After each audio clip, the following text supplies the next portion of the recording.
ఎందుకు బాధ అనిపించింది అని చెప్తే మోహన్ భగవత్ గారు ఒక స్టేట్మెంట్ ఇచ్చిండ్రు. రామ మందిరం కట్టిన తర్వాత నుంచే నిజమైన ఇండిపెండెన్స్ అంట. ఇది ఎందుకు బాధ అనిపించింది అంటే మళ్ళీ చెప్తున్నాను, భగత్ సింగ్ అంటే నాకు బాగా ఇష్టం. ఇంకా అసలు దేశంలో ఎంతో మంది యుద్ధం చేసిండ్రు, పోరాటాలు చేసిండ్రు, రకరకాల గాంధీజీ గారు అంటే కూడా నాకు గౌరవం అదేం లేదు. కానీ చెప్తున్నాను, భగత్ సింగ్ గారు అంటే నాకు మహా ఇష్టం. మంగళ్ పాండే గారు అంటే మహా ఇష్టం. ఎందుకంటే వాళ్ళు యోధులు, వాళ్ళు జీవితాన్ని తాకట్టు పెట్టేసి వాళ్ళు మొత్తం సాక్రిఫైస్ చేసేసిండ్రు దేశం కోసం. ఇంకా భగత్ సింగ్ అంటే యంగ్ పర్సన్, చాలా యంగ్ పర్సన్. ఆయన ఎంతో అసలు ఉడికిచ్చిండు దేశాన్ని అంత చిన్న వయసులో. అట్లాంటి లీడర్లను మనం మర్చిపోవాలా?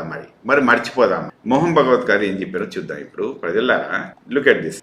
ఆర్ఎస్ఎస్ ఓకే, రామ మందిరం ప్రతిష్టాపన రోజే దేశానికి నిజమైన స్వాతంత్రం అంట.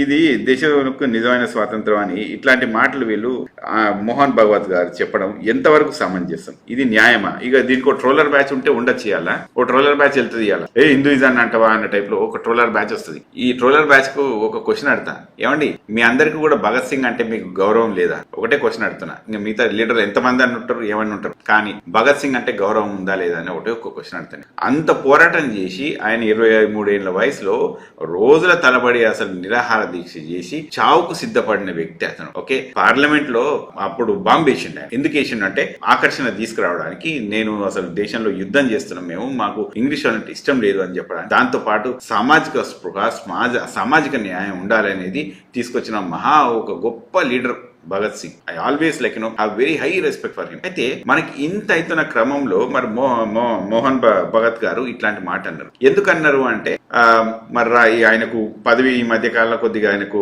కొంత తగ్గుతుంది అనమాట, ఆయన చరిష్మా, కనుక ఆయన మాట అన్నారు. ఇది ఎప్పుడు అన్నారంటే మొన్న January 11th రోజు అన్నారు. January 11th రోజు లాస్ట్ ఇయర్ 2024 నాడు మనకు రామ మందిరం ఓపెన్ అయింది. అయితే ఒకటి క్వశ్చన్ నాకు మోహన్ భగవత్ గారికి, అయ్యా మోహన్ భగవత్ గారు, అయోధ్యలో ఎలక్షన్లు ఇప్పుడు అయినాయి కదా, మరి గెలిచిందా అయోధ్య ఎంపీ సీటు?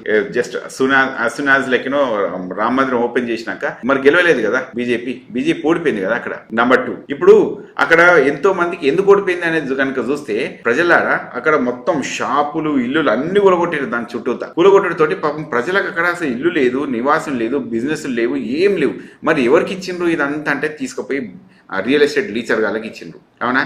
తర్వాత రోడ్లు అవి వేసాను, ఒక దరిద్రపు రోడ్లు. తర్వాత గుడి కట్టిన గుడ్లకు నీళ్లు లీక్ అవుతా ఉంటాయి అక్కడ. ఇక ఇట్లాంటి చెప్పుకుంటూ పోతా ఉంటే ఇంకా 10 ఉన్నాయి అనమాట ఈ లిస్ట్ అంతా. ఇంకా అక్కడ ఉన్న జనాలందరికీ కోపం వచ్చేసి బీజేపీ వద్దు, ఈ దరిద్రం వద్దు అనే టైప్ లో వాళ్ళు ఓడించి ఎవరిని బీజేపీ క్యాండిడేట్ని అక్కడ ఓడించిండ్రు. అయితే మరి మోహన్ భగత్ గారు నిజమైన స్వతంత్రం వచ్చినట్టయితే మరి ఇది ఎట్లకెళ్ళి జరిగింది? ఇది ఎందుకు ప్రజలు దాన్ని ద్వేషించిండ్రు? మీకు ఆర్ఎస్ఎస్ అంటే ఇష్టం ఉండవచ్చు గాక, మీకు హిందూ రిలీజియం అంటే ఇక దాన్ని నెత్తినేసుకుని తిరుగుతారు కాబట్టి మీకు అదే, ఎందుకంటే మీ బతుకు తీరువే అది కాబట్టి మీరు అదే నెత్తికేసుకుని తిరుగుతారు, సంతోషంగా తిరుగుంటారు. మేమంతరం కూడా హిందువులమే, అట్లేం లేదు. కానీ రిలీజియన్ కన్నా దేశం ముఖ్యం. ఈ దేశంలో స్వతంత్రం కోసం పోరాటం చేసిన మహావీరాతి వీరులు ఉన్నారు.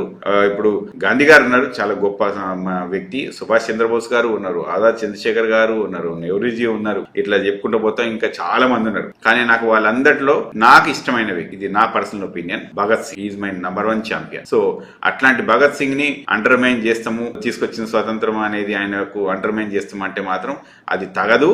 ఇంకోసారి మీరు ఇట్లాంటి మాటలు మాట్లాడరాదు. ఇక దీనికి రాహుల్ గాంధీ గారు కూడా మాట్లాడుకుంటూ వచ్చిండ్రు ఒక టాపిక్. కిందకి చూడండి ప్రజలారా, what Rahul Gandhi saying, right? ఒకటి చూపిస్తాను. ఈయన తీవ్రంగా ఖండించిండు, రాహుల్ గాంధీ గారు తీవ్రంగా ఖండించిండు దీన్ని. ఎందుకంటే ఇది ఆర్ఎస్ఎస్ బీజేపీ బ్యాడ్ బిహేవియర్ అని చెప్పి చెప్పుకుంటూ వచ్చేసింది. ఈయనకు Z+ కేటగిరీ సెక్యూరిటీ ఉంటుంది. ఎవరికి?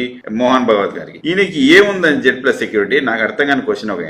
ఈయన జస్ట్ ఒక రిలీజియస్ లీడర్, అవునా? ఇది రిజిస్టర్డ్ బాడీ కూడా కాదు, కరెక్ట్ గా చెప్పాలంటే ఇది రిజిస్టర్డ్ బాడీ కూడా కాదు ఆర్ఎస్ఎస్. కానీ ఈయనకు Z+ సెక్యూరిటీ ఇస్తారు. సరే ఇస్తే ఇచ్చిన దేశంలో మత గురువును కాపాడదాం అనుకున్నారు. ఈ దాకా సంతోషం, నాకు నో ప్రాబ్లం, నాకు ఆయన అంటే గౌరవమే. కానీ ఇట్లాంటి పిచ్చి మాటలు మాత్రం కాదు. ఓకే, అయితే రాహుల్ గాంధీ గారు ఏం చెప్తున్నారంటే ఇక్కడ నేను బీజేపీ ఆర్ఎస్ఎస్ కాదు, బీజేపీ ఆర్ఎస్ఎస్ కాకుండా ఇక అసలు వీళ్ళ సిద్ధాంతానికి కాన్స్టిట్యూషన్ మధ్యలో జరుగుతున్న పోరాటం. ఇక్కడ చూడండి ఆయన ఏం మాట్లాడుతున్నారంటే, దేశంలో 2 సిద్ధాంతాల మధ్య యుద్ధం జరుగుతుంది. ఒకటి మా రాజ్యాంగం సిద్ధాంతం, మరొకటి ఆర్ఎస్ఎస్ భావజాలం. ఇది నిజమే కదా? ఇప్పుడు నేను చెప్పింది ఏంది? ఆర్ఎస్ఎస్ భావజాలం ఏంది? నిన్న 11th of January 2024 నాడు రామ్లల్లా ఓపెన్ చేసింది కదా, ఇదే నిజమైన స్వతంత్రం స్వతంత్రం అంటే మరి కాన్స్టిట్యూషన్ రాసుకున్నది అది నిజమైన స్వతంత్రం అని చెప్పి ఈయన కొట్లాడతాం. అంటే ప్రజలారా, మనం ఏ పార్టీ ఏది అని కాదు, దేశం అనేది ఇంపార్టెంట్. ఇది ఒకటి మీరు అందరూ గుర్తుపెట్టుకోవాలి. ఈ వీడియో ఇక్కడ ఆపేస్తాను నేను. ఇట్లాంటి పిచ్చి పిచ్చి మాటలు ఎవరు మాట్లాడినా కూడా దేశంలో దాన్ని తీవ్రంగా ఖండించాల్సిన అవసరం మనందరికీ ఉంది. ఎందుకంటే స్వతంత్ర సమర యోధులు ఎంతో మంది పోరాటం చేసి తీసుకొచ్చిన స్వతంత్రం అది. ఇప్పుడు తెలంగాణలో మనకు అమరవీరులు ఉంటారు. అమరవీరులను ఎవరన్నా కొద్దిగా డిఫేమ్ చేస్తే మనం ఊరుకుంటామని చెప్పండి? అదేమన్నా ఊరుకోదగిన సందర్భమేనా? ఎంతో మంది ప్రాణాలు త్యాగాలు చేసుకున్నారు అక్కడ. శ్రీకాంతాచారి గారిని మర్చిపోయినారు అప్పుడే. సో అంటే నేనేం చెప్పాలనుకుంటున్నాను అంటే, అట్లాంటి అమరవీరుల్ని మనం మన కోసం త్యాగం చేసిన వాళ్ళని మనము మర్చిపోతే ఇది కరెక్ట్ పద్ధతి కాదు. మనం ఇట్లాంటి మాటల్ని ఎప్పుడూ ఎంకరేజ్ చేయకూడదు, ఇది ఎవరైనా కానీ.